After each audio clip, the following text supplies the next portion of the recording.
share a case where you have seen the digital forensic key role? Digital forensics is used in almost all the cases. Whatever cases are registered in police stations, whatever forensic details they require, they come to CEN police stations. So at CEN police station, we have some certain digital tools. So what they can do is they can extract data and give a extracted data to the police back. So whatever analysis they can do it on it. There are, for example, like timeline and deleted videos, deleted audios, and many more. So in such cases, police can actually create a scenario from the forensic data obtained. So there are a lot of cases. Almost all cases, police will need forensic details. Okay, so how about Bangalore Police? How are they creating awareness about cybercrime in Bangalore? Yes. Is there See, safety awareness? Yes. From past 5 years, cybercrime is very booming in Bangalore. Since it is an IT hub, almost all IT employees are in Bangalore. So they fall victim to IT fraud, cyber fraud. So what happens is, in such cases, the only way to prevent it is awareness. Because, for example, if you can see, now the caller tune has changed into digital forensic arrest. It's being informed about digital arrest and all. So after that awareness, for those digital arrest cases have reduced drastically. Cyber awareness is very important. And from Bangalore Police perspective, we do a lot of cybercrime awareness. We go to colleges, we go to companies, and we go whichever institution calls us, we'll go give awareness to them. So, are there any training or internships for the cyber security course students? As of now, in police stations, we don't have any internship programs. But CID Bangalore, there's a unit, CID Bangalore. They do provide internships, not exactly on cyber security, but on cybercrime. They do give internship program. How cyber police has evolved in past 5 years? Okay, since 5 years, there are a lot of changes in cybercrime units in Bangalore. It started with the establishment of CEN police stations. This happened in 2019-20. So after that, CEN police stations started registering cybercrime cases in Bangalore, and along with the local police also. And recently, since cyber crime is evolving, to cope up to that, the government of Karnataka has made DSP rank officer as the SHO of CEN police stations, so that the DSP level officer can get some changes in the investigation and other related things. And also recently, government of Karnataka has established a new cybercrime command unit in the separate unit. So anymore, all CEN police stations will come under a cyber command unit, which will be headed by a DG level officer. And since 5 years, we are creating a lot of awareness programs. And from past few years, even CID is giving cybercrime training to the police personnel. There are level 1, level 2, CHFI, and many more courses are provided by the CID. So it is improving now. Can you please tell about your journey in police force? Okay, I started my career with the IT company. I worked in 2 years as a software engineer. Then I wrote exam and I joined police department. In 2020 I joined. After that I worked in KP Agra police station for 1 year. And now from 1.5 years, since I'm more interested in technical work, I've come to CEN police station. So yeah, this is my journey in police station. So what inspired you in specializing in cybercrime division? Okay. Since I'm from a technical background, I always wanted to do something in this field. And at the same time, I got an opportunity to work in cybercrime. So that is why I've come into cybercrime. So my understanding is different, because since I'm from technical background, I can understand certain things, and investigation is a little bit easier for me. That helps me a lot. How about the day-to-day activities in cybercrime division? Okay. CEN police stations, we receive cyber complaints. There are a lot of cyber complaints being received now since few years. So what do is we tell the victims to first register a 1930 complaint. There's a portal called NCRP, National Cybercrime Reporting Portal. So immediately it has to be done immediately, because the NCRP portal freezes the bank accounts to where the victim's money has gone to. So we tell them to register an NCRP complaint first, and then we take an FIR. and then we do investigation based on it. What are the common types of cyber criminal do you get in Bangalore recently? Okay. So from what I am seeing in the CEN police stations, the major issue is the investment fraud. What is happening is since trading share market is very popular nowadays, people are into trading. So this is a benefit for this the cyber criminals have taken advantage of. What they do is they replicate the trading companies and and in the name of real actual trading companies they do investment frauds. First what they do is you get joined into a WhatsApp group. There is a group about trading. There are mentors who give you training about it. You feel that it is genuine, and they'll create a demat account for you, and there will be there are about 30 to 40 members in the WhatsApp group. They'll be discussing about the profits they get, etc., etc. And after that, the victims fall into the trap that even I can make money out of it, and they get themselves registered and they start investing. And fraudsters will give you returns for it in the first turn. First withdrawal, they let you do it. So you will believe that this is genuine. So that is how they continue investing more and more and more. And at one point when they try to withdraw the money, they're not able to withdraw it. That is when they get to know that it is a fraud. That is when they come to the station and report about it.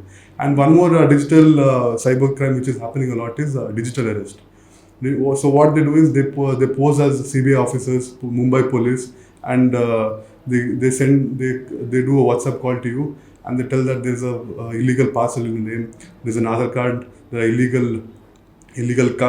credit cards in your parcel, there are drugs in the parcel, so there's also a money laundering case against you, and they tell you to be digitally arrested. So what they tell you is you should not go out of the house. You should be digitally present whenever whenever we want to talk to you. We should be available. So that is how they digitally arrest you, and then later they'll send you official letters from RBI, personating RBI, telling that your money needs to be verified, because since it comes under Money Laundering Act, your funds need to be verified. And that is when they'll give you account numbers to transfer your money to. So victims fall into this trap and they believe that they are genuine police, and they transfer all the money. And once the money is transferred, they end the call, and that is how people get frauded from it. And there are many more frauds like APK frauds. For example, in WhatsApp, you'll receive APK files from different banks. They're all fake banks. They impersonate banks, send you APK file, and when you download the file, APK file will be installed in your phone. They have access to your SMS, they have access to your contacts. So they'll also get access to your bank applications. So once they get that access, they'll easily get the OTP from those applications, and they do frauds. Yeah, usually I've seen this happening in Telegram too, I guess. Yes. Telegram and WhatsApp. Telegram and WhatsApp. Yes. Okay. What message would you like to give a young youth now about cybersecurity? Okay, cybersecurity is a booming field, because nowadays, there are cyber attacks going on everywhere. There are cyber criminals who are trying to get into the government website, etc. And even in the corporates also. I think there is a lot of scope in cybersecurity. So I would definitely tell the youth to take cybersecurity as your career. Okay, so what are the key sections of IT Act? Okay. Inside? So in CEN police stations, we usually invoke 66D, which is cheating using computer resources, and also along with that we use 318 and 319 of BNS sections. And apart from that, we use 66, which is 66C, which is identity theft, penalizing identity theft. And then we have 66E, violation of privacy. Then there is 67B, child pornography. 67A, publishing materials containing sexual explicit content, and there is section 72, breach of confidentiality and privacy, and many more sections. These are the usual sections which we register cases. Okay, so what are the digital forensic tools you have used in your investigation? Okay, we have a few tools in our CN police stations. We have magnet axiom, which is basically used for hard disks and disk forensics, basically for disk forensics. And then we have Celebrate UFED, which is for mobile and mobile forensics usually. And then we use all these free available tools like FTK Major, and there is Tableau Major, and many more tools we use in CN Police. So how dark web is used in illegal activities? Yes, dark web is very popular now, because since it is very difficult to trace well. criminals are opting dark web to do their criminal activities. For example, for drugs and for many other purposes, they are using dark web since the IP addresses can't be traced. The cyber criminals are shifting to dark web. What should victims do if they fall in this cyber crime? Okay. So if victims fall for a cyber crime, first thing they have to do is call 1930. There's a helpline called 1930 from NCRP. So NCRP is basically reporting your bank for transactions. So once you report the bank transactions, the bank accounts will be freeze immediately. So this has to be done as soon as possible. Once NCRP is done, victims should visit the nearest police station. Once they come to the police station, FIR will be registered in the respective police stations. So, what are the common social media related crimes you face nowadays? Okay. Almost all cybercrime frauds start from social media itself because that is how they connect to the victims. Matrimonial frauds have increased a lot. So what happens in matrimonial frauds are there are a lot of profiles in matrimony who are applying their profile for marriage. So fraudsters, what they do is they take advantage of this. They create fake profiles of a woman or a man and start texting them, and they introduce themselves, and the chat continues like that only. And then the cyber criminal will tell that I'm living in USA, I'm a doctor in USA, and he'll introduce himself like that only. And then he'll tell I'm coming to India. I'm getting gift for you, and that is how he'll start the fraud. He'll tell that I'm in Delhi airport, I've come with a gift for you, but the customs people have caught me, and to clear the customs, they're asking for 1 lakh custom tax, and that is how they contact the victim, and they'll tell that if 1 lakh is paid, they'll let the gift go. So that is how the victims end up paying a lot of money, and this is very popular actually. We receive a lot of cases on matrimony nowadays. And one more most common fraud which is happening now is dating applications. For example, there are Tinder, Hinge, and many more dating apps. So there are a lot of fake profiles in it. So they introduce themselves, they start continue chatting, and they lure the victims into sending money. They tell various reasons, and the victims end up paying money to them. And one more fraud in this is they exchange photos of themselves, and the cyber criminals they use those photos to blackmail the victim and extort money from the victims. And one more common fraud is happening is phishing. So what is phishing? Phishing is like you get emails regarding some income tax or something like that. And you think that it is genuine, and when you click on the link, malicious software is installed in your phone or laptops, and those laptops, malicious softwares, they can fetch OTPs from your phone, they can read data in your phone, and the victims end up losing money in such frauds. One more most popular scam is search engine scams. So whenever we need any information, what we do is usually go to Google and search. For example, if a fridge is spoiled, we search that nearby fridge service centers. So what happens is usually fraudsters have registered themselves on Google. They have posted fake ads. So victims fall trap for this. They end up calling the fake customer care, and that is how they lose money. And one more most popular scam is hotel bookings. So what happens is fraudsters, they create exact replica websites of the hotels with one letter or one number change in the website. So victims end up booking hotels thinking that it is genuine. Once they go to the hotel, they get to know that it is a scam. So what I suggest is all people should genuinely verify the website first and then only do the hotel booking. So, can you please tell us about the common crimes which is faced by women? Yes. From the stats we take, we can see that there are equal percentage of women who are falling for cyber frauds. For example, work from home scam. See, married women, they'll be staying at home. They'll be applying for work from home jobs which are available online. So when they search about it, they'll get many options. Women usually face harassment in social media because their photos are being misused. And what I suggest is you keep your profiles private or only available to your close friends. Okay. So, as you told about this task thing, I think even like few of my friends have faced it. Yes. Even they ask them to send a review or something. Yes. Yeah. It is happening a lot. We receive daily complaints. Out of 3 complaints, one complaint will be related to task fraud. Yes. Because they think it is genuine. In the beginning, they'll pay you money for the task you did. So you think it is genuine and continue the task, and at one point you will end up losing. From task fraud, what happens is they receive money from illegal accounts only. So what happens is once they receive the money from the task fraud, even their accounts will be frozen. What kind of cyber crimes do we expect in future? We actually can't tell now because cyber criminals are very smart nowadays. They keep coming up with one or the other fraud. So what I can tell is, in future there will be more of deepfakes. It's already started, and AI-driven attacks will increase. So can you give us the common tips to prevent cyber crimes? Okay. So first of all, I'll tell you to prevent cybercrime, you should avoid malicious links as much as possible, because you will keep getting malicious links on your messaging platforms or other platforms.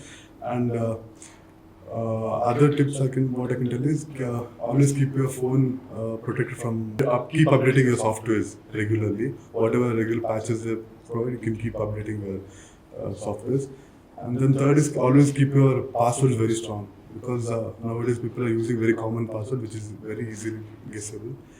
Always go to official websites and do your activity there. So recently I heard about investment frauds. Can you just explain me about that? Yes. Even in cybercrime, investment fraud is happening a lot. Out of 100%, we can say almost 90% is investment fraud. So what happens here is victims are introduced into WhatsApp groups with the trading names, for example, like BlackRock or Angel One. They create WhatsApp groups, and what they do is they give you lessons about trading in the beginning, and then they create a Demat account of you, which is fake actually. You believe that it is actually genuine, and they also have these applications which look exactly like trading applications. There's a profile there, so whenever you invest money in that, it will reflect in that application. So you think that your revenue is increasing there, whatever investment is increasing, and in the beginning they'll let you withdraw. In the first investment, they let you withdraw. For example, if you invest 10,000, they'll give you 15,000 as profit, and this continues, thinking that it is genuine. And there are people who have invested till crores. We have complaints in our station with 1 crore, 2 crore, 3 crore, up to 4 crore investment funds we have in our station, police station. Yes. Students are downloading movies from Telegrams. So how can we prevent frauds from that? Yeah, Telegram is being widely used now because since various benefits it's providing. What I suggest is use Telegram only for good purposes. For example, your study purposes or any other career purposes, you can use it. But Telegram is now getting converted into a hub for cyber frauds. There is Telegram, cyber frauds are starting. For example, investment fraud also starts from Telegram. So I suggest use Telegram only for genuine purposes. Avoid using it for illegal activities. So the new update has come in Telegram, WhatsApp, and Snapchat that for one-time watch for the photos. So is it safe? One-time photo is it's a very good option which is available, but it is totally left to you to how to use it. You can use it for good ways also, and you have to be very careful when sending such photos, because even if you send photos, there is a possibility that the other person can take a screenshot. It is still there. So I advise you think about it and then use one-time photo. So in WhatsApp there is a feature now, like even if you send it one time, people can download the image. So is it true? Is it happening? I don't know much about it, but there are instances where we have received complaints where even those photos have been screenshotted and it is used for blackmail. So what I suggest is, as much as you can avoid it. Okay. Avoid sending your personal photos to anyone. How about a passport picture of a bank or something? See, yeah, that is also true. See, what happens is sometimes if your phone is stolen or something, if your gallery contains photos of your passbooks or debit cards or credit cards, they can easily use, since phone is available with them, they can use that debit card details and get OTP which is already with the fraudster, and they can do fraud. So I suggest not to keep such photos in the gallery. So how malware can cause damage to our systems? See, there are a lot of malware attacks which is going on. Through phishing or some other ways, malwares are being downloaded in the systems. So what malwares can do is they can get your data completely, and they can even encrypt your system. You have heard about ransomware attacks and all. So what they can do is, so what I suggest is beware of malwares, and even cyber frauds happen through malwares. For example, you save your debit card details, credit card details on your system, for example in Amazon, and it is already pre-saved. So what happens is once the malware is installed, the malware can read your saved debit card details, credit card details. So it is what I advise is be very careful when using emails, especially because malwares are usually installed through applications sent in emails. A girlfriend spying on a boy, or a boyfriend or a husband spying on a wife. So they do download some apps to track on them. So is it happening right now? I mean, is it a genuine? Yes, there are incidents where these are happening. So yes, there are we do receive complaints regarding that. What happens is they give phones, and when you give phones, software is already installed. Okay. And it won't be visible on the phone. It is possible. So we don't see the app or anything. Yeah, it is not It's visible. inbuilt. Yes. Inbuilt instance, it is when you buy the phone only, and then through some agents they install the software and give it.